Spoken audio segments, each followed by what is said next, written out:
That may be the greatest catch I've ever seen in my life.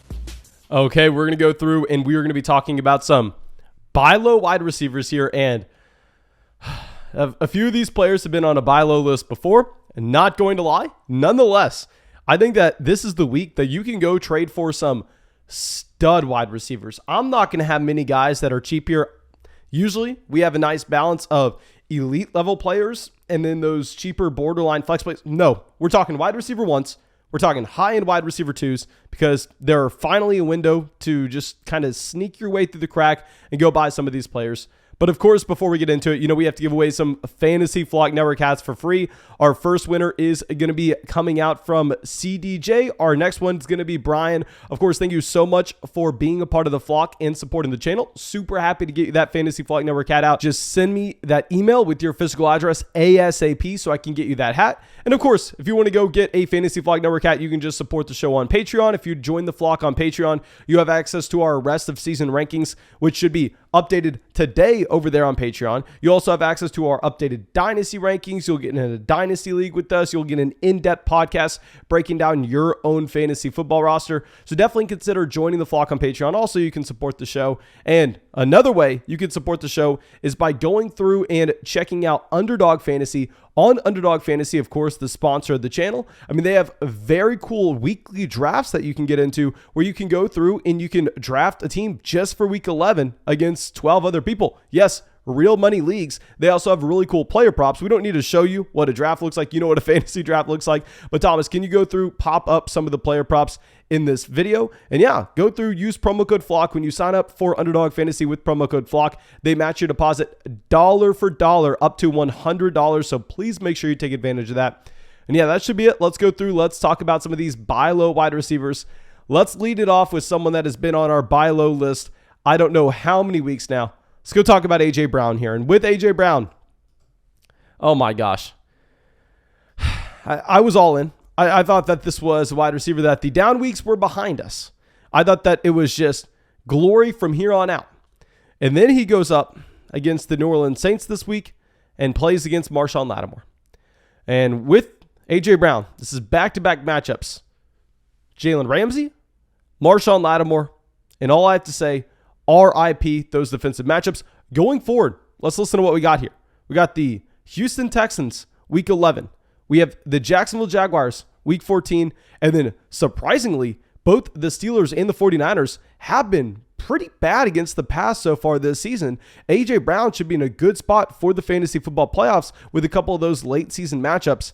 And let's just take a step back. Let's remember that A.J. Brown is a wide receiver that is getting all of the volume in Tennessee. This is an offense that fed A.J. Brown 11 targets 2 weeks ago against Jalen Ramsey in the Los Angeles Rams. The week before that, 11 targets. The week before that, 9. The week before that, 9. This is a wide receiver that is the clear target hog for the Tennessee Titans. Hard to look at his per game numbers just because we know that he suffered the injury back in week 3, missed week 4, wasn't fully healthy in week 5 against the Jacksonville Jaguars. So super hard to look at that stretch of games. But if we just go through and we look at the weeks where he was removed from the injury report, let's look at weeks 6 through 10. And I will say this is a small sample. Also, it's a sample that with A.J. Brown, half of it, he's played against top defensive backs in the NFL. Nonetheless, if you're going to be removing those weeks in particular, A.J. Brown currently is going to be the wide receiver 8 on a points per game basis. Pretty damn good. If you ask me, to go along with this with A.J. Brown, this is a wide receiver that if you just put into context what we have had with this matchup against Marshawn Lattimore, this is on me. This is my fault for overlooking this. This is my fault for going, it doesn't matter. Chase the volume. Don't worry about the defensive matchup. We should have seen a down week coming with Marshawn Lattimore. If you're looking at just every week previous with Marshawn Lattimore lining up against an alpha elite wide receiver, Terry McLaurin shuts him down. 4 receptions, 46 receiving yards. DK Metcalf, 2 receptions. Now keep in mind, one of those was the long ball. One of those, DK Metcalf was able to just take it all the way to the house. So 96 receiving yards, 2 receptions nonetheless. I think we can say he got shut down. Mike Evans, 2 receptions, 48 receiving yards. Kyle Pitts, 3 receptions, 62 receiving yards. A.J. Brown, yes, the worst out of the group, but nonetheless, I think with the guaranteed volume that he has now with Julio Jones on the IR, this is a wide receiver that you would not be surprised if he gets up to about 30% of his team's targets going forward. He has the elite talent profile that we have discussed so many times before, where he was at the very top of the NFL with his yards per target, with pretty much any efficiency metric that you want to look at. Back in 2019, back in 2020. I mean, this is a wide receiver in the third year of his NFL career. Let's remember that A.J. Brown is that elite level talent. He has the volume. He has the exact role that we want in Tennessee. The matchups are about to get a whole lot better. He is fully healthy. So I'm going to go through. I'm going to buy the dip on A.J. Brown, just as we were screaming to do at the beginning part of the season whenever he was dealing with the injury. But I know that people are probably tired of hearing me talk about A.J. Brown. Trust me, I get it. I promise you I get it. So let's go over and let's talk about a wide receiver that has a great fantasy football playoff schedule. I mean, if you're looking at weeks 15, 16, 17, you're loving what you have from DeAndre Hopkins. Also, another thing that you really like with DeAndre Hopkins is the fact that this team clearly has, now the incentive to be bringing back in Kyler Murray, to be bringing back in Hopkins. And they have missed the past 2 weeks. And you actually have reports going out of Arizona 2 weeks ago. This is another thing that I'm pissed at myself. This is on me. I have no excuses. You had the general manager in Arizona. I forget his name. Nonetheless, he came out and he was talking about how they needed to be smart. They needed to think about the long term, understanding where the team was and knowing that this is a team with Super Bowl aspirations, that a random game in week 9, a random game in week 10, when they're sitting at the very top of the conference, it really has no impact on their rest of season outlook compared to what you're going to get at the end of the season, compared to what we're going to get in the real life NFL playoffs. Don't ask me why. I don't know why. I did not read a little bit more into that. I don't know why. We didn't say, okay, well, DeAndre Hopkins, Kyler Murray, they're not practicing. Probably good players to be looking to move off of. But now if you're going to be looking at DeAndre Hopkins, this is a wide receiver that's going to be going back to an offense that is going to be at the very top of the NFL with the points per game, with passing yards per game. With Hopkins also, if you're looking at any type of efficiency metric, really, it's not going to be fair to do, because if you're looking at him previous to the hamstring injury, this was actually a wide receiver. Back in week 3, back in week 4, he was dealing with the rib injuries. Remember, back in week 2 against the Vikings, he injures his ribs. Then he didn't practice at all going into that Jacksonville Jaguars game. All reports were indicating that Hopkins was not going to play. And we know that with DeAndre Hopkins, this is a wide receiver that does everything that he can to get into the game. He plays through the injury regardless in weeks 3 and 4. I think those are games that we can almost just remove from the sample. If you're going through and you're dealing with an injury like that, if reports are true and that was as severe as it was indicated, I think with Hopkins, if we want to remove weeks 2, 3, and 4 for him dealing with those rib injuries, if we're just going to look at every week outside of that sample, week 1, Tennessee Titans, 26 fantasy points. Week 5, 20 fantasy points against the 49ers, then 20 fantasy points against the Cleveland Browns, 18 against the Texans, injures his hamstring, of course, in week 8 against the Packers. Nonetheless, this is a wide receiver that we have an extremely long sample of. Dating back to 2015 with the full-on breakout, that he is just a consistent option to give you 20 fantasy points per game. Looking at how large that sample is, there are really no other wide receivers that you can point to in the NFL. There are no players overall that you can point to the NFL and go, we have seen as large of a sample that has been as consistent as DeAndre Hopkins, with him getting to 20 fantasy points per game. This is a wide receiver that I think coming back from the hamstring injury, we should almost expect that to happen. If it doesn't happen this week, he will definitely be back in week 13. I will say with Hopkins, we never want to be trading for an injured player. If you're currently a roster that's maybe 3-7, 4-6, and you're going, Mason, I don't care about his fantasy football playoff schedule. I don't care what he's going to give us at the end of the season. I just need points in my lineup right now. Sure, fine. If that's your situation, don't trade for DeAndre Hopkins. But I know we have a lot of people, if you go down to the comment section, every comment is 7-3, 8-2, I'm 9-1. Just flexing on us that you have these fantastic records and that you're these playoff teams. Might as well trade for DeAndre Hopkins in that instance, because also with the loss for Arizona, we know that they are that much more incentivized to make sure they're getting Kyler Murray back and they're getting DeAndre Hopkins back for the late season push. And I think it would make some sense to keep him out week 11 against the Seattle Seahawks, knowing that with the Seahawks, this is a team that's not competing for the division. And at the same time, they have the bye week in week 12. So as I've discussed, we're not trading for them on a team that maybe you're currently 3-7 and we need wins right away. You're trading him on that roster that's already a lock for the fantasy football playoffs, and we're just trying to find that elite level production then, because he has a great schedule in the playoffs itself. Now our next wide receiver is someone that we had on a sell high video a while ago, but now, I'm surprised that we're going to be able to go through and buy him low. Let's talk about DK Metcalf here. Now, with DK Metcalf, last report, not going to get suspended for grabbing his defender's face mask. Nonetheless, we don't even need to talk about that. What we do need to talk about is the fact that Russell Wilson comes back in, and this is something else I just have to hold my L on.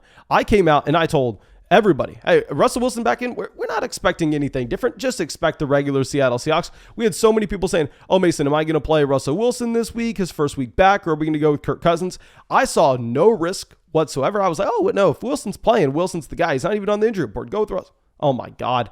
Russell Wilson coming out, 40 pass attempts, 20 completions, 160 passing yards, and 2 interceptions with 0 touchdowns. Now, I've talked so down on Geno Smith, but Russell Wilson just posted a worse game than Geno Smith has given us over the past month. Geno Smith would have been an upgrade over Russell Wilson here. Now, what's surprising to see is this Packers defense. I think this is honestly going a little underreported just because, you have, of course, the entire narrative, the entire season, whether it's the offseason, whether it's during the season, everybody's just talking about Aaron Rodgers off the field, Aaron Rodgers off the field, Aaron Rodgers, blah, blah, blah. If you look at this Packers defense is legit. Over the past month, they let up 0 points to the Seattle Seahawks, 13 to the Chiefs, 21 for Kyler Murray and the Arizona Cardinals. Keep in mind, that was a Cardinals team that was regularly dropping 30 points plus easily. Then 10 points to Washington, 14 points to Chicago, 22 to Cincinnati in overtime, 17 against the Steelers. This is a fantastic defense overall. They were able to clearly shut down this Seattle Seahawks offense with a banged up Russell Wilson coming back in.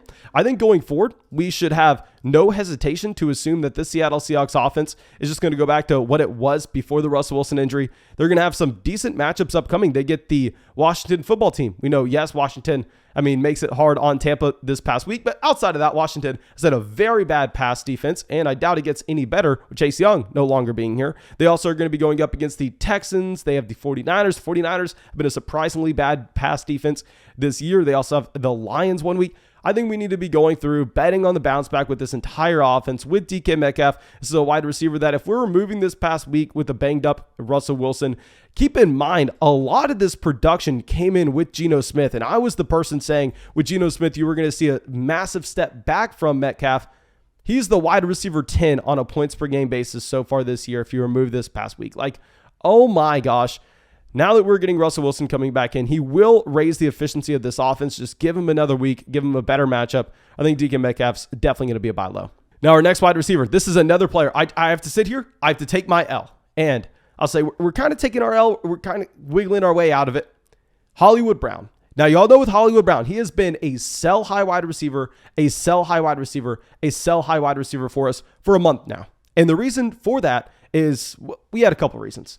A, we were expecting that you were going to have Rashad Bateman continuing to expand his role in Baltimore. We were expecting that Rashad Bateman was going to create more target competition than Hollywood Brown has ever seen in Baltimore, given the fact that this is the best teammate he's ever had. No question. The other thing that we were saying, which this has been proven wrong, okay, and this is why I'm saying that you can go buy Hollywood Brown right now, is we were saying that the passing volume for this Baltimore Ravens offense was going to dip down if we look at back what we had with 2019 Lamar Jackson, 2020 Lamar Jackson, and you were looking at the run to pass ratio for this offense. We were saying, okay, they were skewing way pass happy at the beginning of this season. There's no way they keep up this rate. They're going to have to scale back just slightly, even if they are definitely more pass happy than what they were in the first 2 seasons. Still, they're coming down from here. Lamar's not averaging 300 passing yards a game. Well, I think this is something that I just have to come out here. I have to take my L with, because I think it was a lazy analysis. I think that we were not paying enough attention to maybe why the Baltimore Ravens decided to skew so run heavy in 2019 and in 2020. And that was mainly because, you got some great running backs on that roster. Not only do you have fantastic running backs on that team, but at the same time, your wide receivers are Willie Snead, a rookie banged up Hollywood Brown. You had no Sammy Watkins. You were throwing out garbage at the wide receiver position. So, of course, you were going to be leading the NFL in what you were having with your rushing attempts. Now, you transition that to it's the complete opposite end of the spectrum, where you remove Dobbins, you remove Mark Ingram, you remove Gus Edwards, you throw in just a complete dust running back and Devonta Smith, Tyson Williams, and Le'Veon Bell core. Oh my gosh. And then you also add in Hollywood Brown taking a massive step forward. You add in an extremely talented rookie wide receiver. You add in Sammy Watkins. I know Watkins not doing much, but definitely better than their wide receiver 3 previously. Of course, this team is going to completely change their play calling and skew a lot more pass happy. So I think I just have to sit here, take my L, in that we have seen now Rashad Bateman come out and Rashad Bateman take a massive step up in this offense.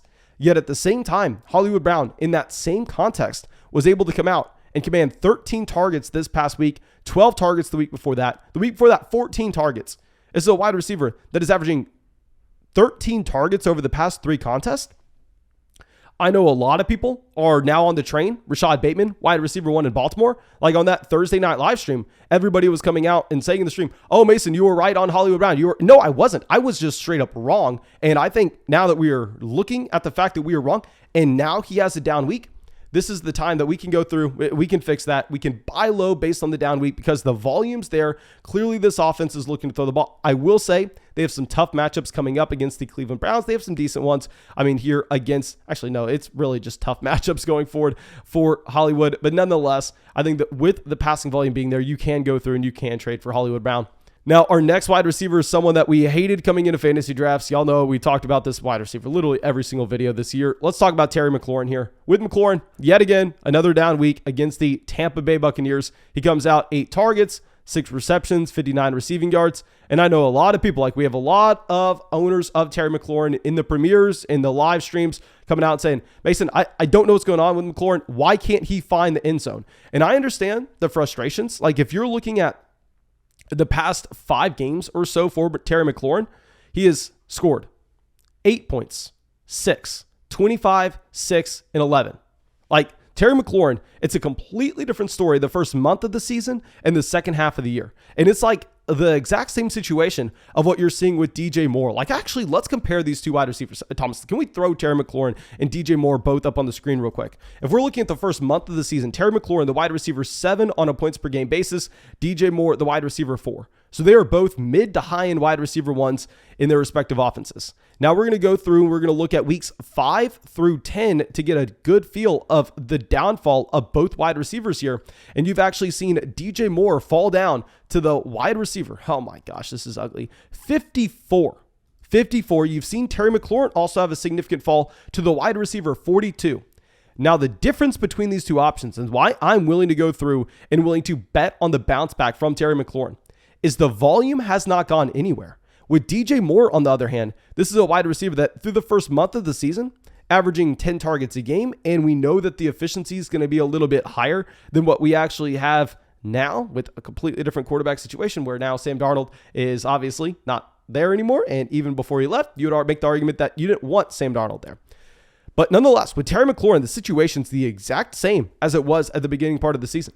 There's no reason that we should have seen this downfall. And also, the volume is pretty much identical to what you had the first month. The first month of the year, he was averaging about 9 targets a game. He's averaging about 9 targets a game here as well. Really, the only thing that's taken a dip is going to be the passing efficiency of the offense.